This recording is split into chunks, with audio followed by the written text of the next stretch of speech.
یاخود بە شێوەیەکی ناڕاستەوخۆ ئەنجامی بێتەوەی ئەوەی کە ژینگە پیسکە. ئەمەهۆی پیسبوونی ژینگە ئەو مادانەیە کە ئێمە ڕۆژانە بەکاریانێنین لە ژیانی ئاسایی خۆمانە. ئیتر چ لە مادە پلاستیکیەکان نابێت. من دەریام پارێزەرم ڕاهێنەرم لە پرۆژەی هاوڵاتی بوونی چالاک لە ڕێکخراوی نوێ هاوبەش لەگەڵ ڕێکخراوی وادی و سەرپەرشتی دارایی کونسڵی هۆڵەندا. ئێمە ئەمڕۆ لە ڕۆژی جیهانی لاوانە هەستاین لە چوارچێوەی پرۆژەکانی خۆمانە سیمینارێکمان کرد بۆ کۆمەڵێک گەنجی شاری هەڵەبجە بە بۆنەی ئەوەی کە ئەمڕۆ ڕۆژی جیهانی لاوانە و هەڵمەتێکی هۆشیارکردنەوەی پاراستنی ژینگەیان بۆ بکەین لە چوارچێوەی یاساکانی ژینگەیە کە لە پەرلەمانی کوردستانە دەرکراون. سیمینارەکە ئێمە سەبارەت بە یاساکانی ژینگە بوو بۆی گەنجان و لاوانی هەڵەبجە هۆشیار بکرێنەوە لەوەی کە یاسایانی کە لە هەرێمی کوردستانە لە پەرلەمانی کوردستانە دەرئەچن سەبارەت بە ژینگە چین و چۆن کاری پێ بکەن و ئایا دەرئەنجامەکان چین ئەگەر هاتوو سەرپێچی ئەم یاسایانەیان کرد. بۆیە ئێمە ئەمڕۆ ئەو سیمینارەمان پێشکەش کرد بۆ هیوایە کە گەنجەکانی هەڵەبجە هۆشیار بن و بگەڕێن بە دوای ئەو زانیاریانەیە کە ئەبنەهۆی ئەوەی کە پڕیان کالەوەی کە ژینگە بپارێزن و هەروەها ڕێکخراوەکانی کۆمەلگای مەدەنی و لایەنەکانی تر هەستن بەوەی کە خولی ڕاهێنان یاخود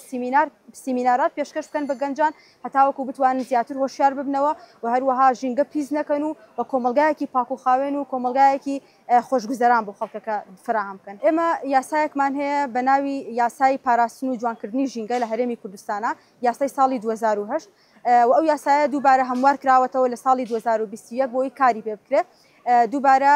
یاساکە هەموار کراوەتەوە لە ئێستا کارایە و ئەچوەتە بواری جێبەجێکردنەوە لەگەڵ هەر سەرپێچیکردنی لە هەر برگەیەکی ئەم یاسایە ئەوە هاوڵاتیان تووشی لێپرسینەوەی یاسایی ئەبن و سزادرێن. چەندەها کەیسمان هەبووە لە دادگاکانە لە کەیسەکانە بۆ منە کەسێکە بووە هاوڵاتیەکی بینیوە دارێکی بڕیوەتەوە یان بۆ نەزیانی بە ژینگە گەیاندووە بۆتە هەواڵدەر و هەواڵی داوە ئەمەش بۆتەوە ئەوەی کە لایەنی بەرپرست دووبارە بچێت لێپرسینەوە لەو کەسە بکات بۆەوەی کە سزای خۆی بگەێنێکەوەی ئەو تاوانی ئەنجام ینی هاوڵاتیان سپاس بۆخوا لە ئێستاە هاوڵاتیانی هەڵەبجە هۆشیارن ئێمە لە دادگاکانە زۆر ئەو کەیسانەمان بۆ دێت کە هەواڵدەرن بۆی کە لە هەر پیسبوونێکی ژینگە بەو نەڕاوە ماسیە کە لە وەرزی خۆیان ناکرێت ئەو ڕاوکردن کە لە وەرزی خۆیان ناکرێت بڕینەوەی دارەکانە سەوزایەکانی ژینگەیە ئەمە ژوای کردووە کە هاوڵاتیان هۆشیار بن و هەمیش ژینگە زیاتر بەرەو باشبوون و بەرەو پاکبوونەوە بچێت. بەهۆی بڕینەوەی دار و ئەو